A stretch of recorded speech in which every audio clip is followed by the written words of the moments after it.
Medical association का चुनाव अभी संपन्न हुआ है और जो नए नए उम्मीदवार थे वो चुन करके आए हैं और कौन कौन आए हैं, अब इनका जो काम होगा वो किस तरह से होगा वो हम जान लेते हैं।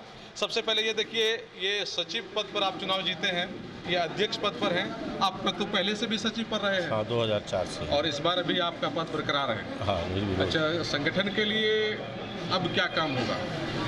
तो संगठन का तो हालांकि ये व्यावसायिक संगठन है, हाँ, लेकिन फिर भी एक एसोसिएशन है। इसमें से बहुत सारे केमिस्टों को और जोड़ना है और अभी जो मतलब तत्काल जो इमीडिएट शुरू होने वाला है, इसके ऊपर एक अच्छा सा भवन बन के तैयार करना है। अच्छा, पूरे ज़िले में मेडिकल वालों के लिए ऐसी कोई समस्या है जिसको दूर करना काफ़ी ज़रूरी है? हाँ, फार्मेसी समस्या है। कैसे? फार्मेसी समस्या है। ड्रग एंड कॉस्मेटिक एक्ट 1945 का ये एक्ट है, जो कि आज़ादी भारत देश जो आज़ाद नहीं हुआ तो उस समय से लागू है। उस समय जो है इस चूर्ण मिलाया जाता था, चूर्ण बनाया जाता था, उसमें ये न्यूमोसाइड है, ये पैरासीटामोल है, उसको मिक्स करके उसको दे के उसको चूर्ण बना के दिया जाता था। लेकिन अभी आप देखेंगे किसी भी फाइल में या किसी भी फाइल में या स्ट्रिप में, उसमें सब में कंपोजिशन, उसका कंपोनेंट जो है वो मिला हुआ रहता है कि इसमें इतना न्यूमोसाइड है, इसमें इतना पैरासीटामोल है या जो भी एम्पिसिलिन है, फार्मासिस्ट का जो काम है वो कंपनी ऑलरेडी करके दे देती है। कंपनी करके दे देती है, चूँकि वहाँ पे केमिस्ट बैठता है तो उसकी अब कोई ज़रूरत है नहीं।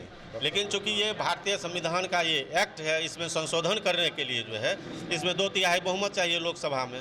तो हमारा क्या है, उत्तर और इधर जो फार्मासिस्ट है वो कम है, लेकिन पश्चिम और दक्षिण में जो है प्रचुर मात्रा में फार्मासिस्ट मिलता है। तो जैसे ही ये इसमें संशोधन करने, अमेंडमेंट बिल लाने की जब व्यवस्था होती है तो वो लोग इसका विरोध कर देता है। तो फार्मासिस्ट का प्रॉब्लम सिर्फ हम लोगों को, उत्तर भारत के लोगों को जो है ना, वही इन्हीं लोगों का है। तो फार्मासिस्ट एक major problem of the health. इसके लिए क्या आप लोगों को शोषण का भी शिकार होना पड़ता है? नेचुरली होना ही पड़ता है, डे बाय डे हो रहा है। तो कोई समस्या लग रहा है कि मतलब इसको दूर करने का कोई उपाय है आप लोगों के पास? जब तक इसमें अमेंडमेंट नहीं होता है फार्मासिस्ट का, या नहीं तो सरकार जो है उसको फार्मेसी कॉलेज खोले, लोगों को उसका शिक्षा दे, उसको सर्टिफिकेट दे, या बी फार्मा का दे या डी फार्मा का दे, दोनों योग्य है रिटेल काउंटर के लिए।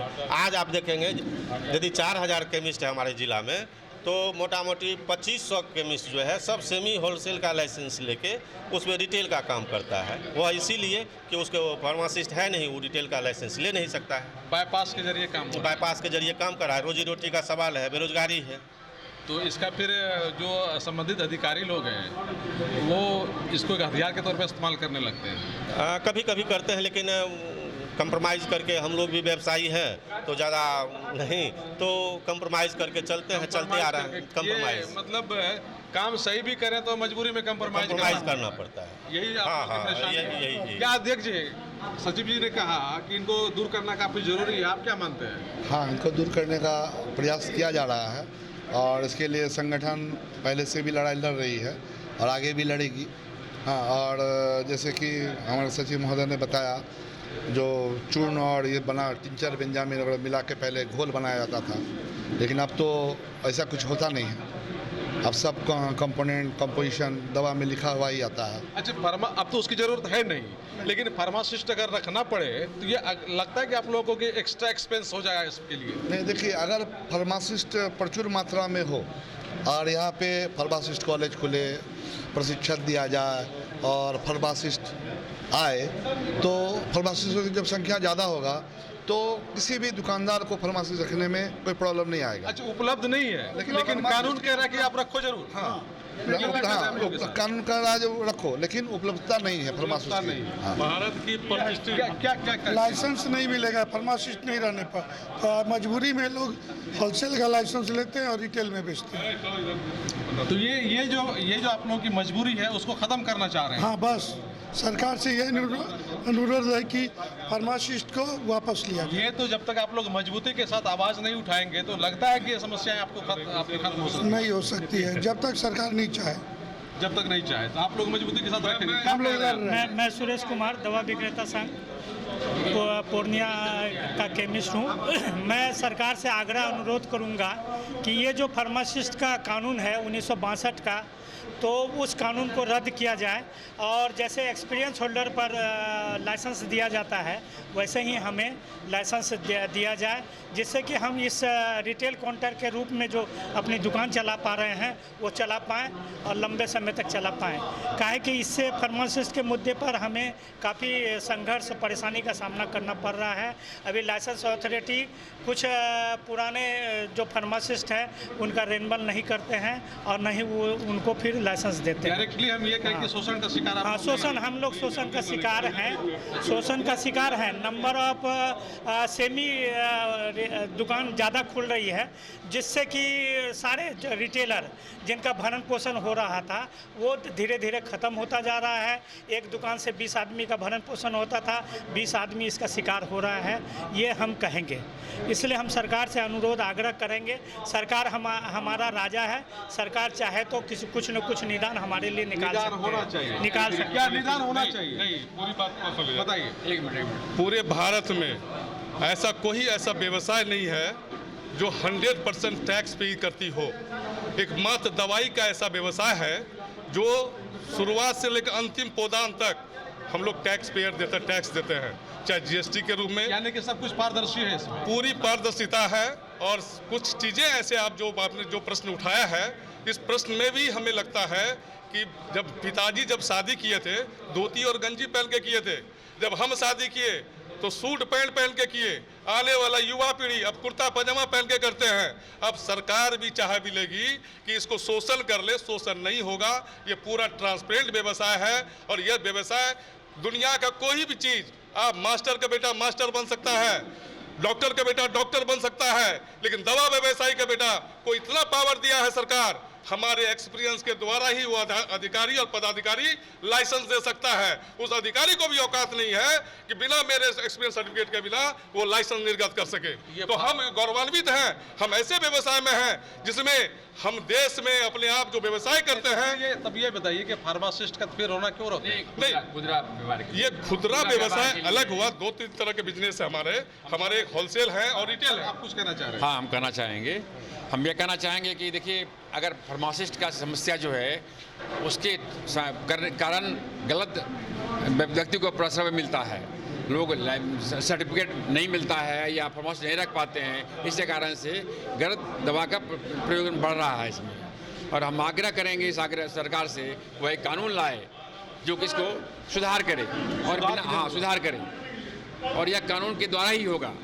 आज बिहार की स्थिति यही है कि बिहार में फार्मासिस्ट कॉलेज नहीं है, जबकि साउथ में फार्मासिस्ट कॉलेज है, वहाँ पूरा हो रहा है, लेकिन यहाँ फार्मासिस्ट कॉलेज नहीं है, जहाँ अपने बच्चे को नहीं पढ़ा पा रहे हैं या फार्मासिस्ट नहीं हो रहा है। यानी कि आप कह रहे हैं कानून एक तरह से कह रहा है कि फार्मासिस्ट रखिए, लेकिन उपलब्धता नहीं है, तो फिर आप दिक्कत हो जा रही है। दिक्कत हो रही है हम लोगों को। वो चाह रहे हैं सरकार हाँ, सरकार दूर करे। और हम जो भी केमिस्ट है वह बाध्य है कि दुकान छोड़ दे, अपना काम बंद करे। आप कुछ कहना चाह रहे हैं? देखिए, मेरा सिर्फ इतने कहना है, ये जो ड्रग एक्ट 1945 में संशोधन एक्ट 1950, ये एक्ट को संशोधित करने की आवश्यकता है। उस समय में जब यह एक्ट बना था तो हम लोग फार्मासिस्ट इसलिए रखने के लिए मजबूर थे कि तभी जैसे कंपोजिशन ड्रग में एम्पिसिलिन अलग आता था, क्लोक्सासिलिन अलग आता था, मिक्स करने के लिए फार्मासिस्ट रखा गया कि सही मिश्रण के साथ दवा की उपलब्धता हो। लेकिन आज के समय में सारा कॉम्बिनेशन ड्रग जो है वो सील्ड पैक आता है, तो फिर फार्मासिस्ट की आवश्यकता ही नहीं है। आवश्यकता ही नहीं है। तो मैं सरकार से आग्रह करता हूं कि एक नया संशोधन एक्ट इसमें जो है संशोधित करे और संशोधित करके फार्मासिस्ट की जो मजबूरी है हम लोगों की उसको समाप्त करे, उसको फ्री कर दे, मेडिकल उसको फ्री कर दे। क्योंकि अब तो दवा सब पैक आता है, सरकार के द्वारा जांचा परखा हुआ दवा हम लोग बेचते हैं, एमआरपी फिक्स है, कॉम्बिनेशन फिक्स है, ब्रांड नेम फिक्स है, तो फिर फार्मासिस्ट की आवश्यकता क्यों है? तो हम सरकार से मांग करते हैं कि इस एक्ट में संशोधन आवश्यक है। बिना मतलब का लोग प्रताड़ित हो रहा है, जो आपका ओरिजिनल टैक्स पेयर है। ये आपसे जानना चाह रहे थे। आप तो बहुत अच्छी बात कर लेते हैं और टेक्निकल बात भी बहुत बेहतर तरीके से रखते हैं। आप पहले अध्यक्ष रह चुके हैं। जी हम अध्यक्ष। तो इस बार हार क्यों गए आप? हार नहीं गए, चूँकि हम जिला परिषद सदस्य हैं, राजनीतिक पद पर हैं, हमारे संगठन के संविधान के हिसाब से हम कैंडिडेट नहीं हो सकते हैं, इसलिए हम नहीं हैं। अयोग्य हो गए आप? जी चलिए शुक्रिया। क्या कुछ कहना चाह रहे थे आप? आज जो चुनाव हुआ Purnia district chemist and druggist association में, आज का यह स्नेह, आज का यह प्यार, आज का यह समर्थन या आशीर्वाद के लिए मैं Purnia district chemist and druggist association के तमाम सदस्यों का मैं ऋणी हूँ। क्योंकि Purnia district chemist and druggist association में लगातार 3 बार चुनाव हुआ। तीनों बार चुनाव में पूर्णिया डिस्ट्रिक्ट के केमिस्टों ने हमें लगातार 3 बार निर्विरोध संगठन सचिव बनाया है।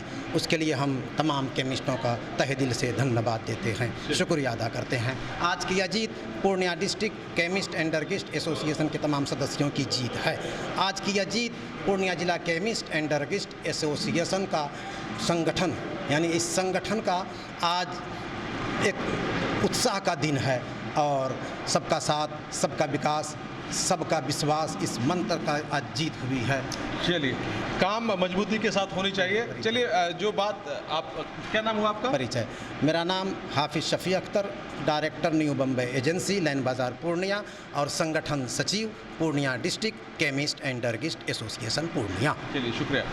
ये देख रहे हैं कि जो भी अध्यक्ष सचिव बने हैं, तमाम लोगों की जो एक शिकायत है सरकार से कि जो केमिस्ट और ड्रगिस्ट में ख़ास तौर से दे दिया है कि आप एक फार्मासिस्ट को रखने के लिए दे दिया गया है, तो वो अब ज़रूरी नहीं है, क्योंकि अब जो दवाई आती है उसमें सारा कुछ मेंशन होता है, तो फार्मासिस्ट की कोई आवश्यकता है नहीं।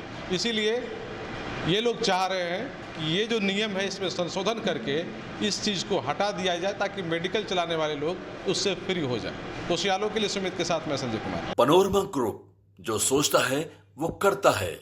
Shri Balaji agency, NS31 Gulabbagh Purnia. यहाँ जगुआर कंपनी का लेटेस्ट सभी तरह का सैनिटरी वेयर्स उपलब्ध है, जैसे commode, bathtub, water heater, steam solution, shower enclosure एवं कंप्लीट बाथरूम सॉल्यूशन।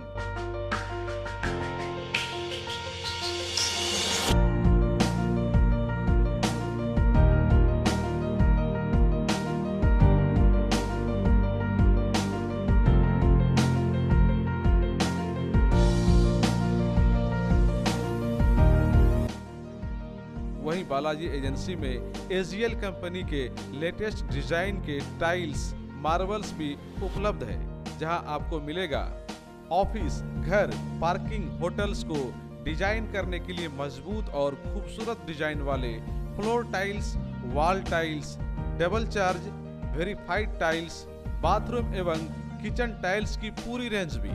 साथ ही यहाँ फाइनोलेक्स कंपनी का पाइप भी उपलब्ध है। खूबसूरती और मजबूती ऐसी कि आप फर्स्ट ही लुक में कर लेंगे पसंद।